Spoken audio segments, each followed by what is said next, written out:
What's up, guys? Welcome back to another episode of Swishful Thinking. Here with my bro, Lucas. How you doing, bro? I'm alright, mate. Just how you been? I've been good. How was August? Enjoying lockdown. Lovely weather, innit? Yeah, decent. Cut the grass today, so I'm alright, man. How have 9 you years been? and that. Yeah. Congrats. Well, you know. 9 years. How have you been? I haven't even got a 9-year contract, let alone a relationship, so... Yeah, How's it's, you? got to pick the right one, man. Yeah, there's no going back afterwards.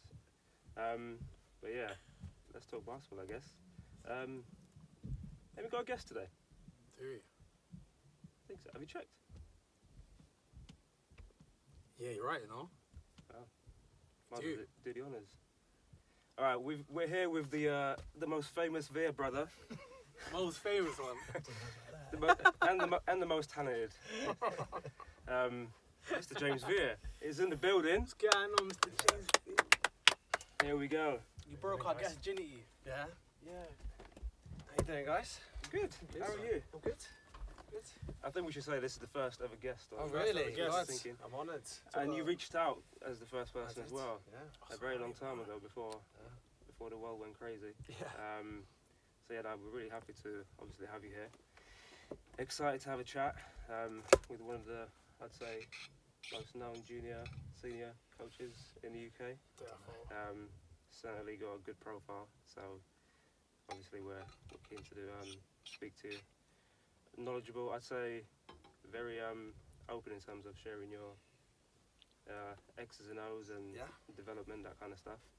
So yeah, Mo, you got anything to add to that? Because I feel that's a good intro. I spoke to James before. Yeah. Wow, all friends. You know? But no, he's got a very decorated basketball CV. Very decorated. Very decorated. Yeah. Very, very, very, very decorated. Like when you think about it and stuff. Yeah. Anyway, how are you, James? Yeah, I'm good. Yeah, I'm good. It's been a crazy 6 months. Starting to get back to some normality a little bit. So we've been back in school the last couple of weeks. Been training for the last 3. So starting to get back on court, which is good. Yeah. So yeah, it's been eventful. But yeah, hopefully we'll get back to some sort of normality now. So that's Yeah. good. School being, for those that don't know, I don't know why you wouldn't, but Barking Abbey, Yeah. the best academy there is. You're gonna say that. Yeah, I have to say that. But no, honestly, I think, well, we've got like an hour, so we wanted to cover a few topics, like from your personal kind of coaching journey to obviously BA, EABL, just like general coaching culture in the UK. And then I think, obviously, Division 1, since you coached the kids in that league anyway. And then I think we'll give it a floor for the Basketball England national team stuff, if that's right with you. Yeah. But first things first, can you pick a number between 1 and 6? 5. Go ahead, man. 5, yeah? Yeah, Yeah. 5. Would you rather have permanent hay fever or a permanent cold? I have hay fever. I get hay fever, and it's the worst. So I'm gonna go with permanent cold. Yeah. That's a tough one, though. I'm gonna go with permanent cold because like I hate hay fever. I get the worst. I don't get it bad either. I don't get it bad, but itchy eyes and all that stuff. Itchy eyes, and then it's like numerous. Like you get a cough, you get itchy throat. Like you just look terrible. You can't sleep. Like I'm gonna go with. You guys are really suffering. I reckon I'd say that too. I don't have hay fever. What would you do? I You don't got hay have a fever? I don't have it, but I'd have a permanent cold though. Wow. Okay. After explaining that, I'd level on hay fever. Fair play. I think the most I get is like itchy eyes, but I don't know if that's hay fever. Yeah. Anyway, that was the icebreaker question. If you didn't Nice. pick that one up. So yeah, I think the first question I had is basically, what was it like growing up in a very basketball-heavy household? Because it's you, Steve, And Mark. and then your dad's a... My dad was a coach. Yeah. Yeah. Okay. So it was competitive. I'll put it that way. So So my testosterone in the building. There's a lot of Sure. testosterone. So we were like given a ball at 5, and we had a hoop outside, and it was pretty much from that day on, basketball has pretty much been, the major kind of thing in all of our lives since then. So we played together on a few teams, and we just competed against each other every day. It was very competitive. Me being the older one, it was always a I've got the twins always tag teamed. Up Oh, the on me. twins? Yeah, the twins. Oh, The twins? I didn't even know that. Damn, I didn't even know that. Every day's a school day. Yeah, so it was a competitive household, and it's funny because we talk about it still, me and my brothers, that all of us make a living from basketball, which is kind of crazy. Yeah. All three of us have continued, after playing, to all get into some sort of coaching or kind of other things related to basketball. So it was an interesting childhood for sure. That's pretty impressive. Who was the best one out of all three of you? We Playing wise still and talk coaching about wise. this now. We still talk about this now. I would say, like, as a junior, I was probably the better one. Steve He said you man weren't even close to me. But Steve especially was probably the worst one out of all three. And when we were juniors, Steve was like definitely the third string out of us. But he definitely was. He'd admit that. He was definitely third string. But I think that was what kind of gave him gave him the edge, because he was always playing behind us too. So he kind of got to a point where he overtook us both, and then he started to have this kind of fairly decorated career in the end. I mean, he as a junior, like when he was under 18s, they had that crazy team with Waleed and Sammy. He's still playing now, by the way. I know. We play. I'm retiring this year. Yeah, right, man. We got to play against him each year. Yeah. And they had that crazy team, and he kind of went on from there, and he played in the BBL and played for England, and I think he would have played for GB as well if there was a GB team back then. Yeah.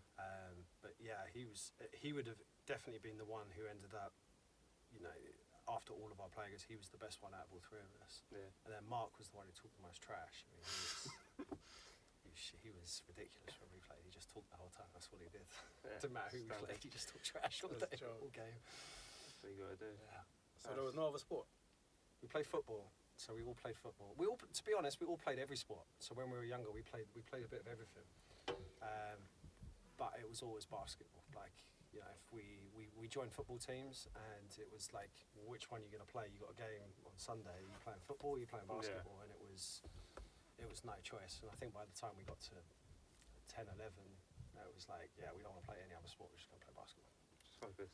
But it's good, like, you can always transfer skills from different sports. That's always. Well, I always have parents ask me, should they start? Should they only play basketball? It's like 5, 6 years old. Yeah. Like, no, you should play everything. Play every single sport you can. Yeah, just develop foundations that you can translate later, innit? Yeah, no, I agree with that. In terms of coaching, like, what's your, it can't be a quick summary because you've been to a lot of places, done a lot of things, but what's your journey been like? And just if you can give us a quick insight into James Vear, the coach. My coaching story is kind of weird. It started kind of weird. So I got out of basketball. So I went to America, went to high school, came back, and I was considering carrying on playing, and I decided at that point the BBL was good back then, but it was like 8 Americans and 2 English guys on the end of the bench. And at that point I was like, do I want to sit on the end of a bench for a BBL team and they're like offering £50 a week, or do I want to get a real or do I want to get a real job? So I was like, I'm going to get a real job. So I got a real job. And where was it? I was in accountancy, so like Decent. like behind a desk, 9 to 5, and then it was actually Tim Lewis. You remember Tim Lewis? Yeah, of course. So Tim Lewis was running Seven Oaks Suns, but the boys team, because they're obviously very famous for their girls team, but he was doing a boys team, and he asked if I wanted to come and help and assist him for the first ever session. So he turns, I turn up to Seven Oaks, travel all the way down there. All these kids are there. I haven't coached a basketball session in my entire life. I've been out of basketball for like a year, maybe 2, and Tim doesn't turn up. And like apparently it was like that's what he was gonna like. He knew he wasn't gonna turn up. That was the plan. Like baptism of fire. Yeah, he was like, I'm just gonna throw you in deep and see how you do. And so like I had no plan, no practice plan. But like by the end of the session, I was like, I actually quite like this. And then by that point, it got to like maybe couple months later, I was like, I think this is what I want to do. But I was still in a 9 to 5, but I was travelling to Sevenoaks 3 times a week after work. So we weren't practicing till like 8 till 10. I'd then get home at like 1. Do up at 6. You know, but I did it because I liked it. But, and then from there, got offered Jesse Sazant, who works at Canterbury. We worked in Kent together, so we were obviously playing against each other at times. We'd see each other a lot, and he was like, "Look, I want you to come and work at our academy, be associate head coach along with him." And we went and spent 4 years down there. Great 4 years. Learned a ton of Jesse. Jesse's a great coach. We had some great times down there. We had a great Canterbury team. Dizzy was there, Khalil, Andy Chakiri. We had a great team. We beat Barking. Just saying. But, Lloyd doesn't want to ever admit it, but we did beat Barking. He said we were missing this guy, that guy, whatever. But I think we beat them with their pretty much main team. And then from there, after about 4 years, I decided I was like, I'd only ever been a head coach, so I was like, I don't want to be a head coach. I want to be an assistant coach. I want to learn from someone else. So went to Canada for a year and spent a year with a coach called John Campbell, who's an amazing coach. Where was that, Carlton? No, he was at Dalhousie at the time. He's now at the University of Toronto, but he was Dave Smart's best friend. So the guy at Carlton, it's his best friend. So. Spent a year with him, had a great year, learnt a ton from him as well, and then got offered a pro contract to coach Aalborg in Denmark. And we had one very good year where we made the playoffs, which the team had never made the playoffs in team history. And then the team went bust the next year, so had to make a decision. What am I going to do? Try and find another pro job, or come home? So decided to come home, and I had a relationship with Lloyd already. Like, me and him were friends. We knew each other. He was like, come in, do some individual sessions, just chill out in the office with them for the day. Standard, isn't it? Standard, that's what anyone knows the office at Barking. It's kind of just where you come and chill. So started off doing that, and then the next thing you know, it's now 5 years later, and I'm still still in the office chilling.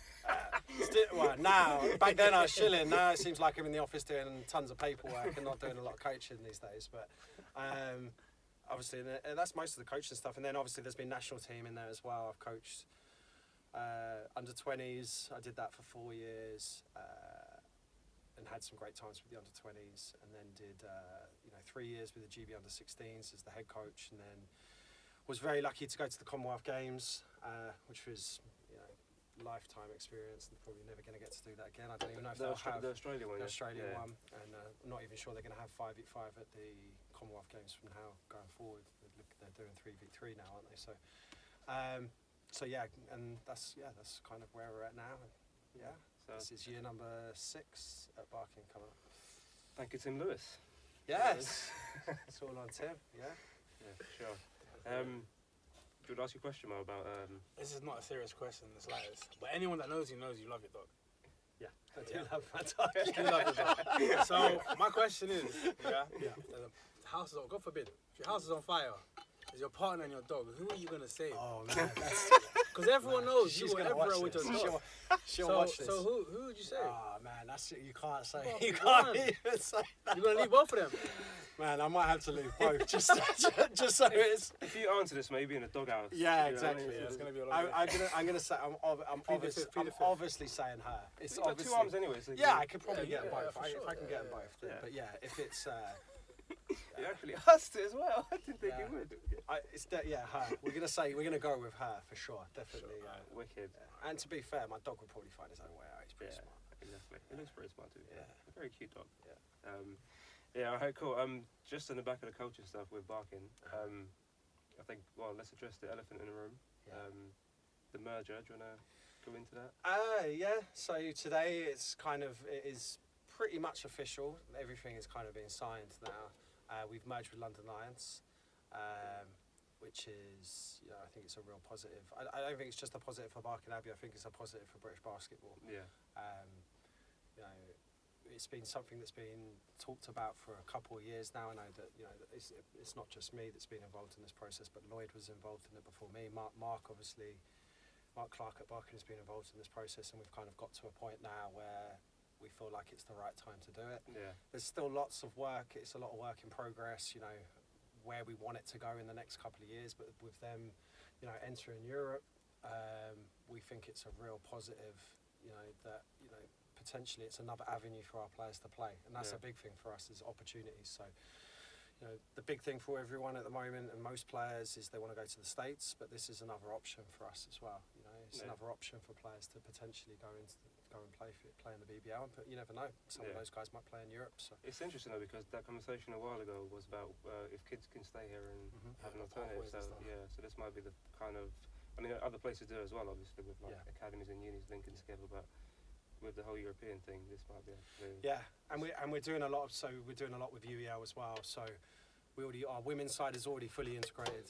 They are Barking Abbey London Lions and have been for a year. But with the boys' side, it's a little bit more. Maybe I would say a little bit more difficult because there was lots of stuff that we wanted some assurances on. Let's just say that if we're going to do it, it's not just about just having a name. It's about having an avenue for our best players to be able to go and to play. You know, that's a big thing. So and I think that Vince and Dave as well, and Dave Greenway's been a big part of this. Dave is a good friend of mine, and we talk a lot about it, and we think it could be really good for our guys in the future. And it's not something we think is gonna, it's not like this year that our best kids are gonna go and play in Europe. This is something that we're working on. That hopefully will pay dividend in the next year, 2 years. There you go. An exclusive on Swishful. No one, that's true. I told you, that was it. We've only just done it. We're going to tweet this later as well. So up yours, BBL. I like that guy. What's the name? Who's the other guy? Who's the journalist? Mark. What's his name? Mark Woods. There you go. Sorry, Mark, mate. We got in there first. We're friends. It's really positive though. It's a very positive. Very positive. With the academy, like, what kind of, what's the goal for you guys each year? And sort of like, I guess for someone that's not aware of the school, how would you describe kind of what it is?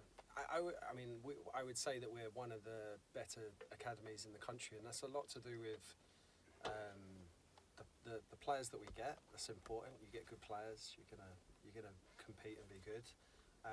I think that the reputation of the academy is good. That's previous to before I came. Some of the best coaches have gone through that academy. It's not just we're not just talking Mark and Lloyd and some of that, but we've had like Luis who was there, who's the Spanish men's team assistant. Dejan, who's now coaching. I think he's in Poland now. I think coaching very high level. We've had like really good coaches come through. Karen Burton was obviously there for a number of years as well. So. I think that the coaching staff has been really good, and then the academy for us, what is it about? It's about development, which is really important. We put that as the top of the list. So developing players is important. We might sacrifice some winning for that development. We push our kids to play at maybe a level that sometimes is a little bit higher than maybe they're comfortable with, or that they're probably able to play at. But that's what's best for them. So. We're just trying to get them ready for that next stage of their basketball career, whatever that might be. It might be States, it might be university, it might be Europe. So that's just what we're trying to do. And a big thing for us is with the academy, everyone plays. That's a big thing. It's one of our kind of selling points. No one comes to the academy. We commit to them. We're not going to say they're not going to sit on the bench. They're going to play. But depending on how well you play, is a few minutes go up or go down, etc. But at the end of the 2 years or 3 years with us, the biggest thing is that they have more opportunities than when they came. So hopefully they'll have opportunities, whether that's America, university, and now with this new merger, potentially BBL, etc. Thank you. So you speak on like development of players. What about you as a coach? Like, how's it like working there, and how have you developed over the past 6 years? Well, I think I've been lucky that the coaches that we've had there have been like, you kind of just. You learn every single day. Like I was very lucky to be with Lloyd. I will say that. Like, coach. He's a great coach. Yeah, he's the best. Like he would take the piss out of me if I told him. Like we have a very much a banter relationship. Yeah. But I agree there. But he is the best for me. He's the best X's and O's and the best basketball brain coach. Like with the best basketball brain in the country. Yeah. So being around him every single day, we have a very similar philosophy. We see basketball the same way, so it was, we we just worked very well together. So for me, it was working with him every single day. I was developing. He also, at Barking as well, we kind of have free reign to be able to develop as well. We speak to a lot of the other coaches, in the program. We'll watch women's practice. The women's coaches will come and watch the boys practice, etc. We're all heavily involved in all the different players' development. I don't just, although my main goal is the boys, I still get involved with the girls. I'll work out the girls as well. We'll do individuals with them. Ricky has come in and over the last year and kind of his role is increased, and he's doing an incredible job with skill development. It's his passion. So for me, I've learned a ton of stuff of him. We're trying to make sure that everything we do skill development is kind of all the way through the academy is kind of aligned. So learning from him has been really good, and I think he's learned a lot about team stuff, whereas he's taught me a lot about skill development stuff as well. Speaking of actually like development and stuff, I think we've seen a lot of, in my eyes, an increased number of like British kids go to the States or go on to the next level. What would you like attribute that to? Is it like a case of British basketball being a bit on the map more, or is it like kids are better, or like what kind of? It's a couple. I think definitely kids are better, but it's also social media. They're what? Kids are better. No, I'm not going to take it personally, but it's all right. You could have gone to the States. You could have gone, right? I did. Oh, you did go. You did go. Yeah, you did go. But I wouldn't say. They're a flag. No. Yeah, and I think that social media has helped them a lot. So there's a lot of social media now where you can put a 2-minute video clip up on Twitter or on Instagram, and if coach sees it and they like it, that's it. We've had kids at the academy. We've put out a 1-minute video. And videos you guys are making are amazing. Yeah, they're good. The edits are sick. Yeah. That's Tope as well, by the way. That's Tope. Tope. It's Great. Tope. You know that, yeah? The music that's used is Tope. great. He's The intro, a the outro, genius. It's incredible. He's really good with all that stuff. He's very passionate Even about though that. they're short, they're so effective. Shout out to you, Tope. It's I thought that really was good. Sam Nera or something. Sam has done a lot of the previous Yeah. stuff, but Tope's kind of taken that and run with it now, and he's really good at it. But we put 1 minute. I remember we had a player. I won't say who it was, but we put a minute up because that's all we had. We had a minute worth of highlights pretty much, and the highlights were good. But Lloyd got an email, like 10 emails the next day, Really? and there were 4 offers. What? Yeah. Damn. Minute video. Yeah, so it's changed a little bit, and I speak to a lot of coaches in the States, and a lot of them say it's that the players are better now as well. They are, and we're a sleeping giant as a nation. They Yeah, will say, of course. there's a lot of untapped talent here, and and I think that the American coaches are starting to see that. I think we have a lot of coaches come over and watch practices. I don't know if that's going to happen now with COVID, but Just zoom it, mate. yeah, Zoom practice, yeah. I think that it's a mixture of things. It's a mixture. Yeah. I guess the main thing is kids going to the next level. So Yeah, that's the main thing. Yeah. Speaking of, I guess, players as well, this is the Adidas Nxt Gen Tournament. We wanted to touch on that, and that was a big step for That was a big thing, youth basketball as well. So kind of, first of all, how did you guys kind of get an invite into it? What was your, I guess, going into it, what was your expectations, your goals? So the reason we got an invite is Barking Abbey actually held a EuroLeague tournament here. Were you in that one? I was watching, but You were watching. everyone please, that stands So up. we went to Who's lying? You went to Lithuania, right? we On went that to trip with Lithuania, Lloyd. when we lost by- Lost by like 100 points. By Lloyd still 80. tells that story a lot, right. by the way. They ran the same play the whole game as well. But You lost by 100 points. Yeah. 80, don't take the piss. At the It's Sabona- 100 at the points. Sab- It might as well be 100 points.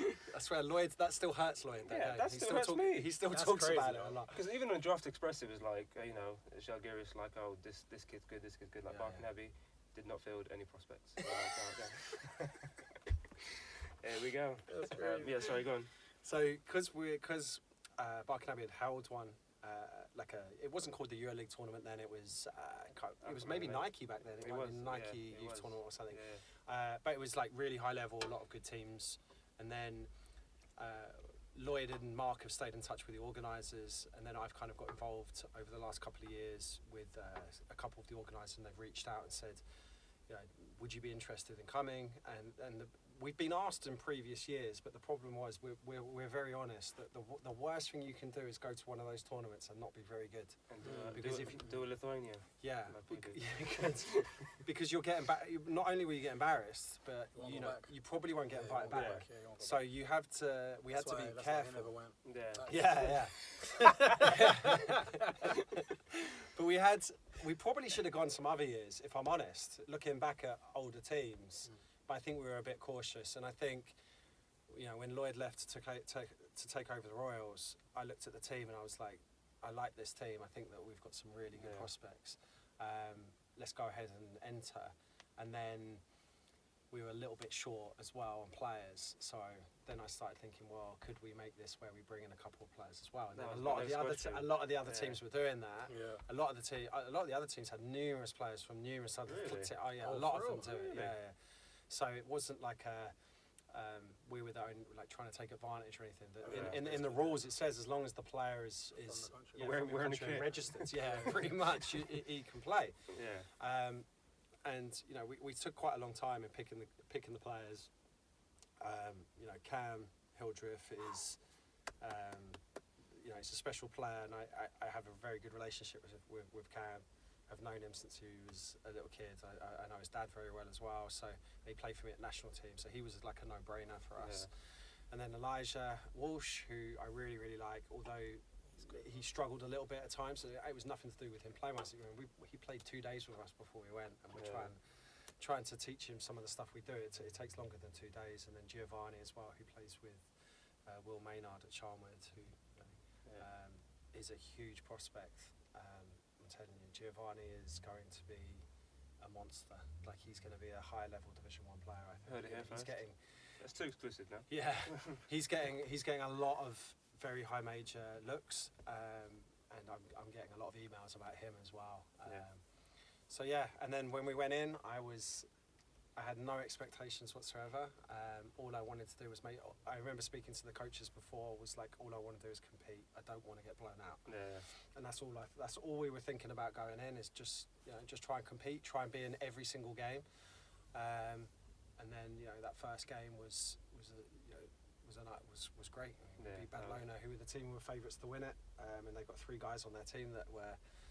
We're doing the scout before, and we're showing them that they're on Draft Express. These are 3 guys that are expected to go, you know, the NBA in the next 2 or 3 years, and we did a pretty good job. Then obviously we got brought right back down to earth when we played Ritas the next day, and they beat us by about 50. But that's the best. That kind of been there, done that. yeah. To be fair to us, though, we only trained for a week as well before we went to Lithuania, so that's obviously. Well, he just mentioned it, so I'm just saying. Yeah, but they won though. That was They won. there was only 3 We won the players. game as well. But that was only 3 players. Who did you The beat? rest of the team have been training for that. Did we win a game? I don't think we did. I have to Actually. fact check that. Yeah, no, I don't think we did. Lloyd will say That's that. not Was Ricky there too? Was Ricky at that one? Ricky was there. He was. It was an 8 and 9 point tournament. He was, but he still managed to squeeze on. Yeah. It was a bit tough, but he was there. I think. So he was too old, and you still. He not still playing? played, but. That's crazy. So you guys cheated, and you still got But blown out. the best Ricky story, after we lost by 80, like the next day on the phone, he was like, I top scored. I was like, don't take Who's he this. telling? 10 maybe, 8, 10 points or something like this. I saw a kid did that on Twitter. What's that? They lost and dropped 40, and there was like, Yeah, Yeah, I don't like yeah, that. I'm the truth. I'm yeah. not. yeah, he said I'm I'm sure not- or something like that. I'm not a big fan of people Nah. losing and then putting No, this of course that not. line. But people only tweet when they do something good. Like, they have a bad I- game, you never hear about it. Yeah, So, I'm probably guilty of that myself. yeah, so. With Cameron though, sorry, what do you think his ceiling is? It's hard to. It's really hard to tell. Like, you know, you would have to say somewhat NBA. I mean, that would be his That's ceiling. what I think as well, like, I mean, he played against guys that are NBA in prospects, those conversations. and Cook on. he held his own against some pretty Yeah. good players. There was a lot of NBA scouts. I can Obviously, imagine. they go to a lot of those tournaments. And I spoke to, I mean, after every game, it was like, can I speak to you about Cam? Can I speak to you about Cam? I was like, not about me, you know. No NBA jobs going. No. But yeah, and they all wanted to know about, you know, it's funny because a lot of times, and I tell our guys this a lot, is they, you know, and especially a lot of Division 1 colleges, they don't talk about anything basketball-wise. It's about personality. It's all about personality. It's about what are they like with their teammates, you know, what they're like off the court, what's their family life like, etc. I mean, he is a special player. He's a special talent, and it will be interesting to see how he develops over these next couple of years. Yeah, I agree. I mean, I think after that game, I messaged Steve, and I was like, "Can we get Cam to the draft?" And he was like, "Yeah, I think we need to one day." But yeah, really, really good.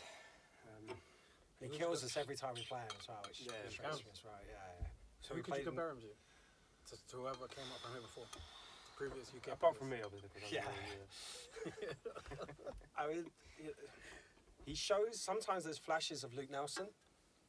The way, because when Luke was young, well, no, Luke was probably about the same age when he was playing at Reading. And he was MVP. And Luke could take over a game sometimes, and they have, do you know what they have, which is very similar, their mindset is they love big occasions. They're like you know, we call them a gamer, right? You know, they might not practice great, but when the lights are turned on, and Cam, there isn't anyone who wants, you know, the bright lights more than him. You know, he wants it. Like, he wants the ball. You know, tied game, 10 seconds left. He's like, give me the ball. He doesn't shy away from any of that stuff whatsoever. I don't think you can kind of teach that. That's just a competitive spirit that he has. He's really competitive. You know, he loses a shooting drill. You know, he's pissed. Like, just the most basic shooting drills. So Luke would be someone that I feel like, you know, I tell you someone else like Mo Salah-Raley. I don't know if you guys remember, but when he was a junior, I mean, Mo was a monster junior. I mean, he left early, but some of the highlights from Mo when he was like 14, 15 was incredible. I think they're the main ones. I think that's a good comparison. That is very good comparison.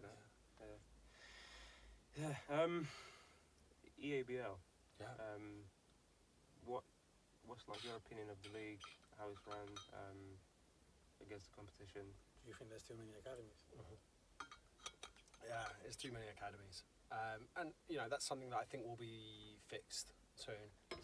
I think they will try and descale it a little bit, but the problem you have when you have too many academies is you're just diluting the talent, but you're also diluting the coaching.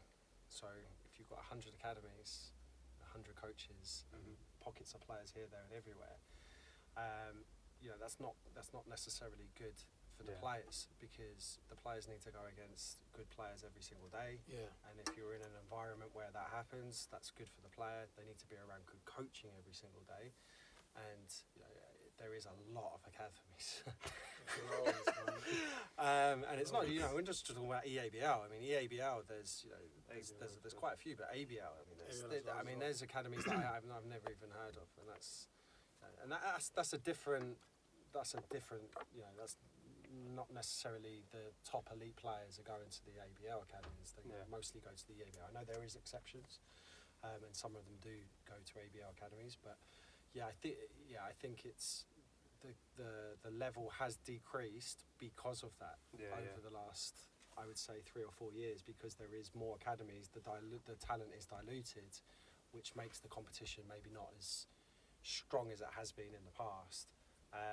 You know, something that we always say, we don't prioritise the EABL, so you know, we don't on a Wednesday. It's no, well, we take it seriously. Don't get me wrong. We will never disrespect it in any way. But it's, you know, our priority is the weekend games. We scout for a weekend game. We clip video. We watch scout. We do paper scout. For a Wednesday game, we won't do any of that. We'll just turn up and play, and we'll do a pre-game and we do all the stuff. But for us, it's more of an opportunity to boost guys' minutes. You know, if some players maybe didn't play as much at the weekend, and we want to play them a little bit more. So it's a bit of a mixture. It's the Division 1 team, Division 3 team, a mixture of both guys. And then, of course, there's games where, you know, we're playing against really good teams. You know, we might play a lot of the better guys in those games as well. But yeah, for you know, it's the competition is. We would like it to be like really good every single week. But yeah, it's not. And, you know, I think that can be rectified, and I think Basketball England are trying to do things to change that in the coming with the structure over the coming 18 months to 2 years. So hopefully that will change some things and it will be really competitive. Yeah. Do you think with all these, like this mass number of academies, do you think it's harder for players to get noticed? Because a lot of players always ask, like, how do I get noticed, blah, blah, blah. Do you think it's tough? Potentially. Potentially. I think it depends. It's a lot of time. It's where you go as well. It may be not as impressive if you're putting up 30 points a game in the ABL, and if you're doing it in the ABL, it's a different level of exposure. We've got a kid coming to us next year who played in the ABL last year. Is Abbey, who played? I think it was Newham. I don't know where he was actually, but like he was averaging 30, 40 points there. But this year, it's going to be really hard for him. Yeah. But that's what he and that's why he's come to us, because he wants to be pushed. If you're averaging 40 points, in any of those kind of EABL, ABL, that means it's pretty much too easy. Yeah. And if you want to develop, you're probably going to have to play at a high level. And a lot of those kids do. If they're averaging 30, they're probably playing in a Division 1 team or a Division 2 men's team. But I think it's I think it makes sense to discuss the NBL in general, because you kind of touched on that already. In terms of like national league structure, whether it's like junior or Division 1, kind of what's your opinions on how it's run, how it's structured, and even like what its purpose is really? I think junior-wise, there's too many teams. I hate harping on when you say, when you turn around and go, it was better in my day. That's when you know you're getting old. That's when you really know you're getting old. But like, I remember when I played, there was only maybe 5 teams in London that you would go to. And if you didn't play for one of those 5 teams, then you didn't play National League. You played local league. Brixton, Towers, Chesterton or Ealing, and that was kind of it. But now it's just the volume of teams is just humongous, and like kids will move from team to team to team over like 3-year period. It'll be like, I go here now. I maybe didn't play as much, so I'm going to go here. Don't like the coach, so I'm going to go here. It's just not good. It's not good for the game. And I mean, when I was the under-16 national team coach, I can't even tell you how many under-16 games I watched. And a lot of the time the standards was quite poor, and that needs to I think that can change, but the problem is I get a lot of parents saying to me, my kid should play national team, he's averaging 30 points in under-16s conference, and you're like, if he does that under 18s, that's a whole different kettle of fish. If you're one of the better players in the country, you need to be playing up, not probably playing at your own age group. So I think there's just too many teams, National League junior-wise, and that kind of it's diluting the talent, right? That can be an issue. And then the National League for the men's, we use it for something different. So it's hard for me to kind of talk about what it's there for specifically. But for us, it's for development. So it's hard, we have a lot of talks amongst the teams. We have a lot over this lockdown. We've had Zoom calls between the teams, and a lot of these teams, they're not in it for developing players. They're in it to make money. Yeah. So we are literally 2 complete opposites. So it's hard for me to understand, that they're in it to make money, sell tickets, and win it.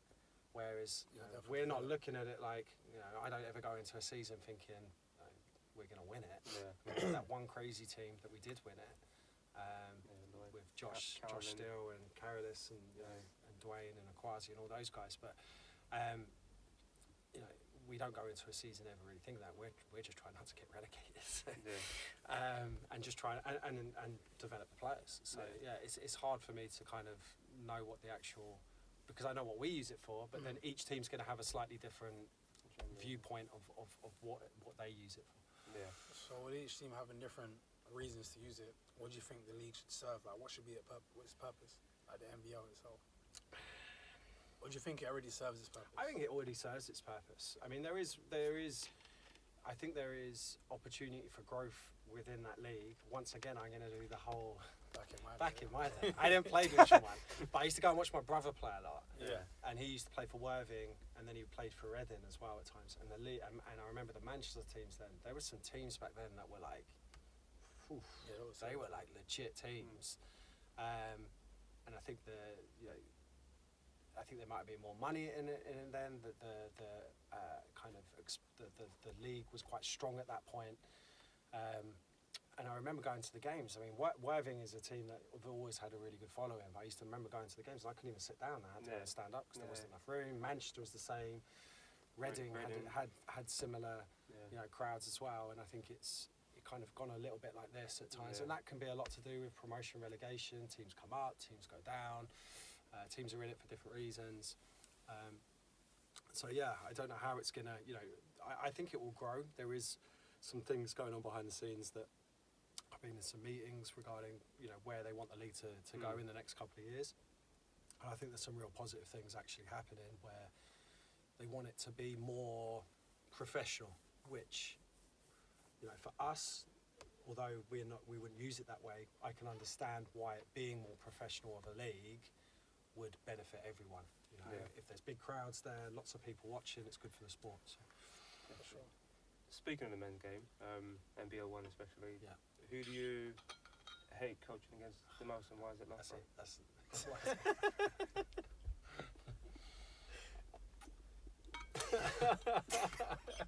Do you know who I hate coaching against? The person I hate coaching against the most, it's always been that way, is Matt Guyman. Because Wicked player back in the day, though. he was a really good player, very underrated player. Yeah, very underrated. Because not only is his team like ridiculously good, but he's also the best coach in our league. Yeah. So You admit that, yeah? yeah. I think that's no question for me anyway. I think he's the best coach in our league, and if you've got the best players and he's the best coach. It's a long day. Oh, it's a long day. It's a really long day. I mean, we played them last year, and I remember this was before they were blowing everyone out by 80, 90 points. Yeah. We lost by 50 at their place, and I told our guys afterwards, I said I was really happy, and they looked at me like I was crazy, and I was like, I think that's as well as we can play that team. Yeah. And they thought I was mental. Like, they were just like, what are you talking about? And then the next week they beat Westminster by 90, and they beat someone else by 80 the week after. And I was like, that's why, because they're that good. So I don't like playing against, I don't like playing against Matt ever. Some other guys I don't like playing against them. Yeah, but I respect them a lot because they're really good coach. I tell you, who's a very underrated coach is Matt Shaw at Derby. His teams are really hard to play against, really well prepared. His teams are always really, really good. And I always find that, that they're just very well prepared. Like, they just know exactly what they're doing. They know their identity from the start of the season. He always gets really good Americans. He has good local players. Loughborough's another one. They're tough. A lot of players. Jarham's a really good coach. They're very well prepared as well. Worthing just purely on having to play against Zaire and Rooming, just that's tough. And now Cam as well. It's just pick the poison with those kind of teams as well. So those teams are tough. Thames Valley's another one. Try not to miss anyone out here. Get every team in. But Thames Valley are tough because they're like, it's another one. It's like Martel and they got a stacked deck. and they play like Houston Rockets. It's like they have no problem shooting 40, 53s in a game. And Standard. I don't know where to play basketball, really. I wish we played like that when teams played like that when I played. I might still be playing. That's all I could do. Nice. Speaking of coaching, actually, I think I mentioned before, like you're quite. From the outside looking in, I think you're obviously very big on development, not just for yourself, but also sharing your, I guess, insight with your peers. What kind of stuff do you do for like personal development? I watch a ton of basketball, like an obsessive amount of basketball. So I probably watch. I don't know. I could watch anywhere between 2-3 games a day, mostly. Yeah. Oh, that's the trip home, isn't it? That's good. Yeah, so I have a long. It's very true. It's true. I have an hour and a half commute and on the way back. Literally. Literally, download them. And I do. I download a lot of games on my laptop, so I watch them a lot. Or on my phone, I download quite a bit as well. So I watch. I watch a ton of clinics. I read. Getting older now, so I read a lot. That commute as well. It's an opportunity to read for an hour and a half. When you watch the games, is it like a mental thing, or do you take notes? I take notes occasionally, but sometimes I just, sometimes I'll just watch. But it depending on the team that I'm watching. What I try and do each year, which I've done for the last 4 or 5, is I'll take a team and I'll study that team for a year. Oh, wow, okay. So I've done that with teams that, and usually it's through other coaches saying you should watch this team's doing some really, you know, out there stuff, and I'll try and watch them for a year, study them, clip them, try and learn as much as I can from that team. Or I'll do that. Who are you watching this year? This year I watched Valencia in the ACB. And watched a ton of their games, watched every single one. I've got Synergy, so I'm lucky I can just go in and watch every single one. It's already clipped for you as well, so it's like literally you can just go possession. So I watched a lot of them. I watched Algiris the year before. Go on, the boys. Local heroes, mate. Yeah. And I try, you know, a couple of NBA teams occasionally. I'm a big Boston Celtics fan. Good coach then. That's because of Brad Stevens. I mean, that's the only reason I really kind of like them. So, you know, I try and watch them quite a bit. You know, he's usually doing some stuff that's, you know, cutting edge kind of stuff. So, yeah. And then I watched a lot of clinics. Lockdown was good for coaches.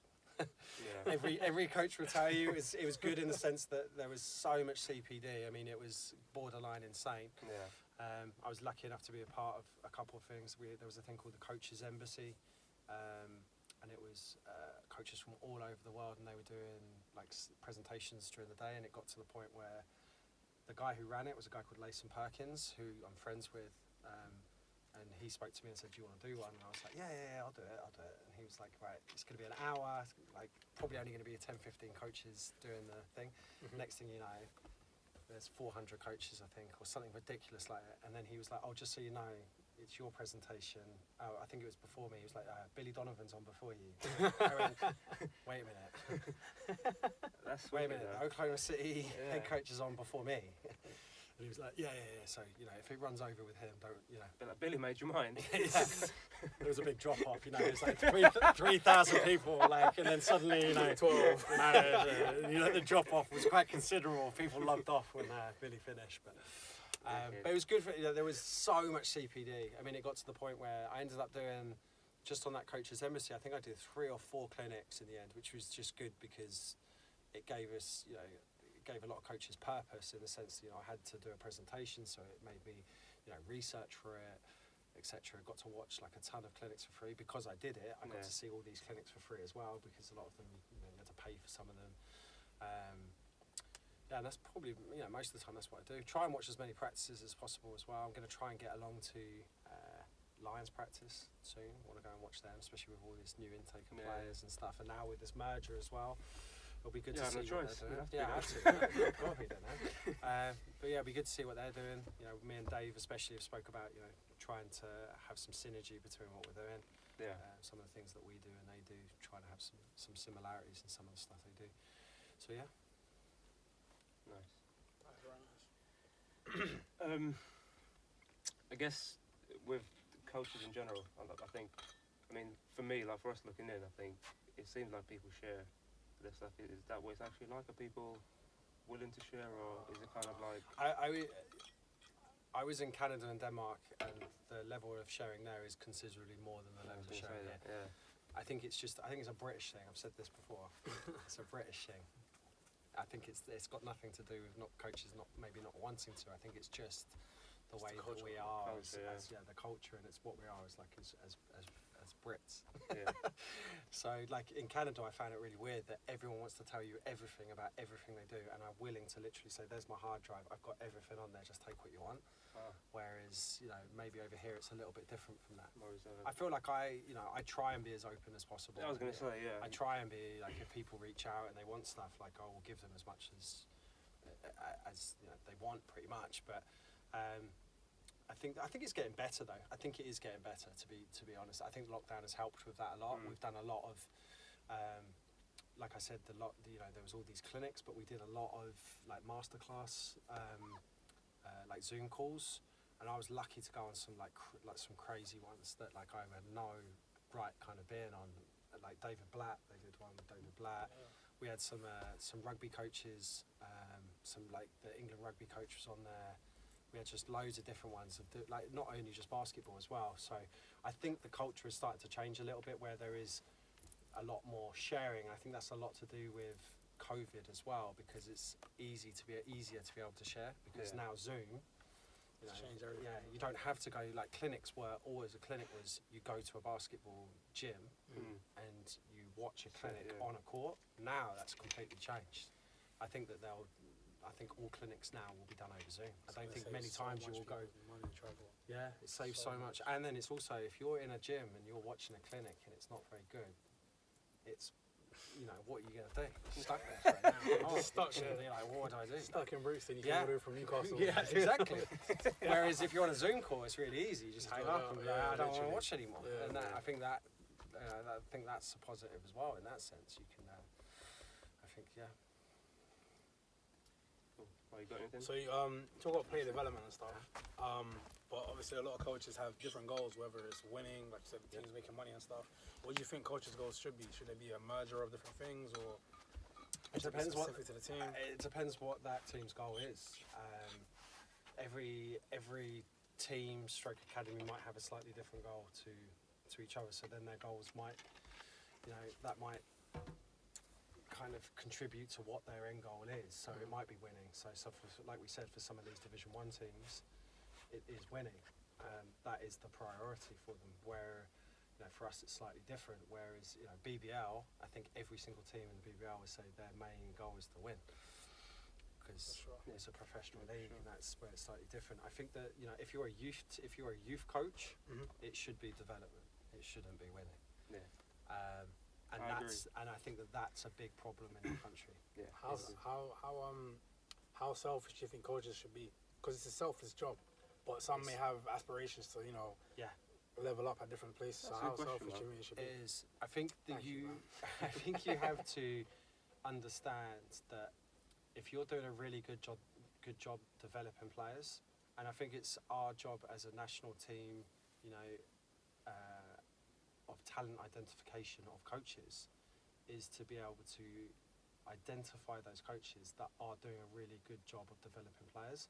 And when they have to know that they get identified for that, and then it's, you know, they get pushed up the ladder towards whatever that might be, regional or national team jobs.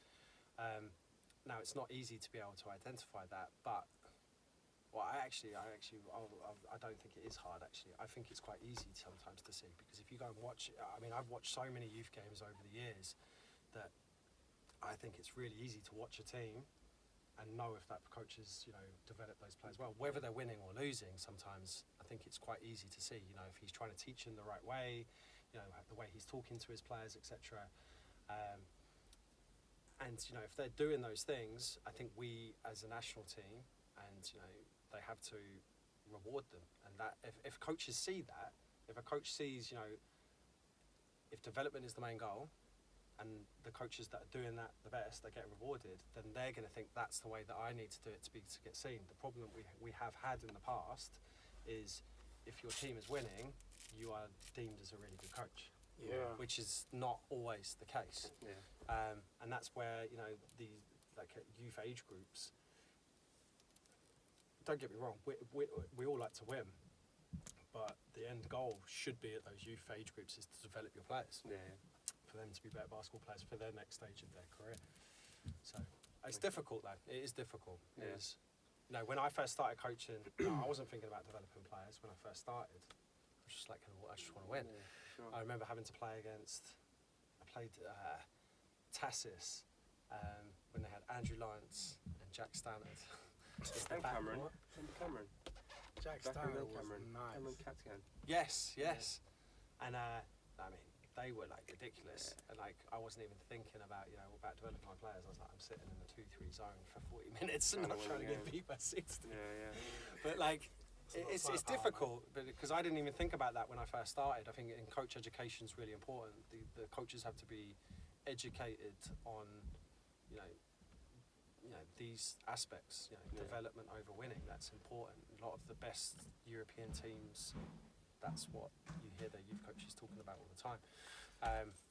And I remember being in Spain once, speaking to this Spanish coach, and he said that what they do at their club was, and it always stuck with me, was that the best he always said the best coaches coach their youth players, the worst coaches coach their seniors. Yeah. Because when they get them to their seniors, they don't even have to do anything regarding development. They're already ready. They can do everything that they need to be done. All he does is just put the plays in. He says. Cool. Yeah, I think we've got like what, maybe 10 minutes left. So maybe we go into the national team stuff. Yeah. So I guess really for us, it's probably like a open floor to you, really, because obviously you're very close to the ground in terms of being, you know, It's more like a learning thing for yeah, us. exactly. So, sort of, you know, blank canvas. Like, what do you think? What's it run like? Is it fit for purpose in terms of Basketball England and the national teams? It's a difficult one for me to answer diplomatically, if I would say. So, you know, I've had some amazing times coaching my national team. So, like for me, I take a huge amount of pride in coaching my national team. So, like for me, it's the biggest honour. You know, every time that we would stand and sing the national anthem, you know, I would still get choked up, and it was a huge deal for me. Yeah. So, you know, I don't want to talk about it necessarily badly. And the one thing that we do as a nation is we often bash it without really thinking of what the solutions could be for it. So That's true. there is a lot of problems, right? And it's not. I could list you 100. I could list you 100 problems, and that's problems while I was involved with it, and problems that that I've heard from other players, whether it's the women's senior team, men's national senior team, and the junior age groups. We need some sort of plan. That's a big thing. So there needs to be some sort of, and it doesn't need to be a long term. In 10 years' time, we need to be at the Olympics. Yeah. That's not the plan. The plan is, what are we doing next year?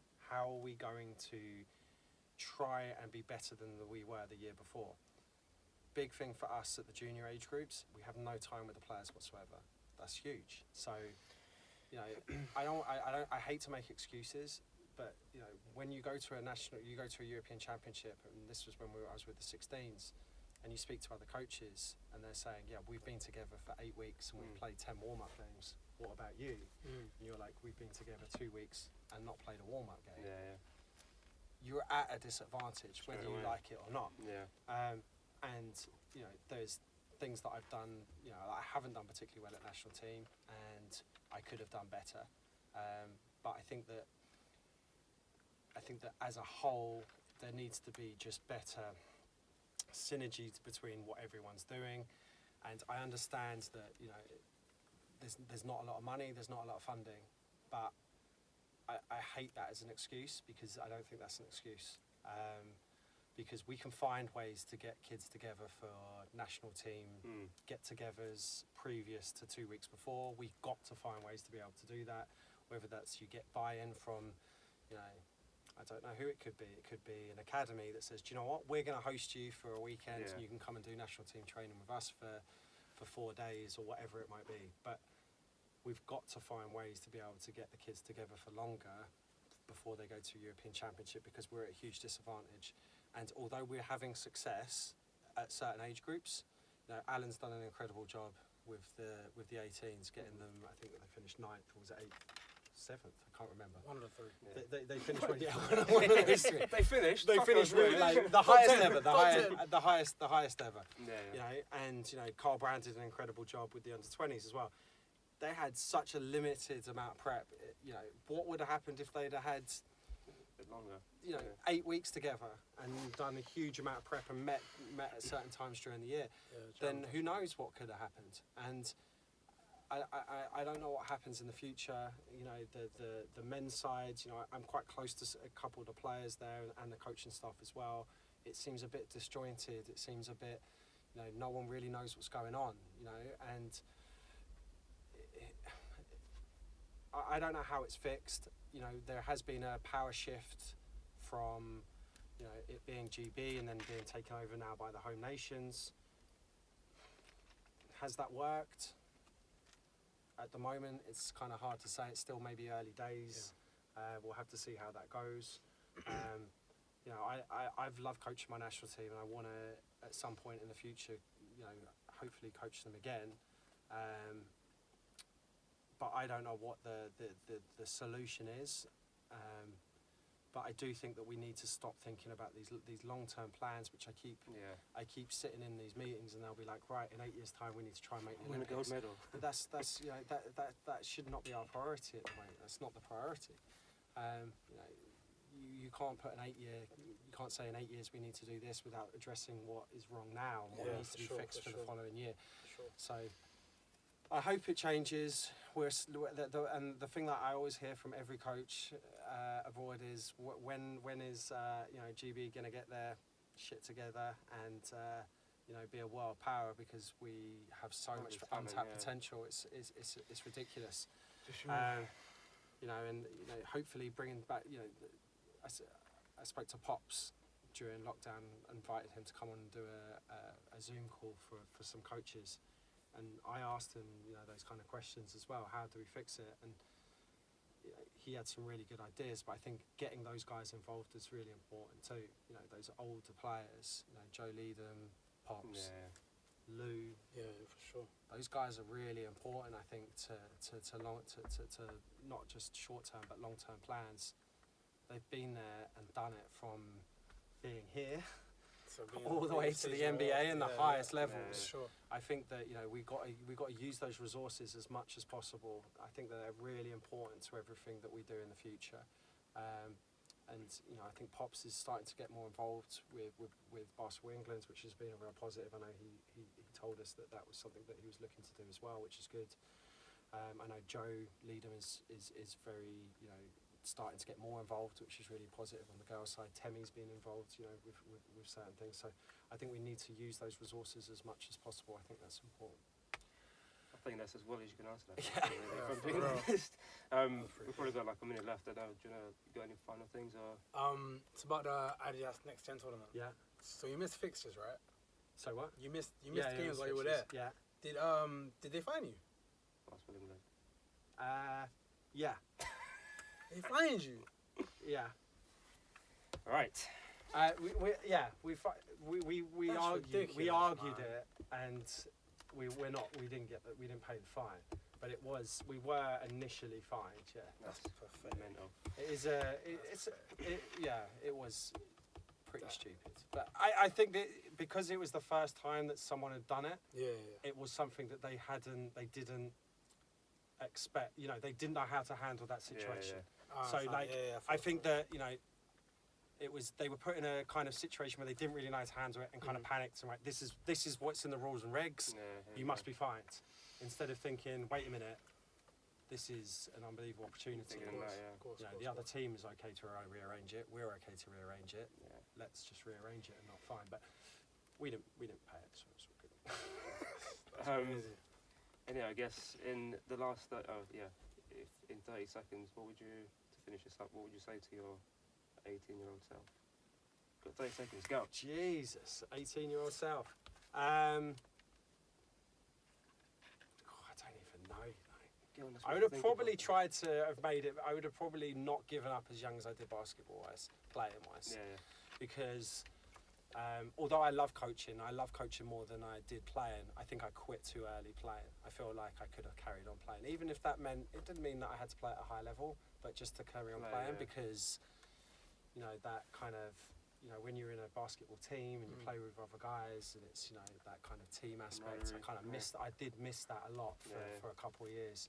I wish I hadn't given up that early. And I wish I'd shot more threes. There you go. I think that is a good note to finish on.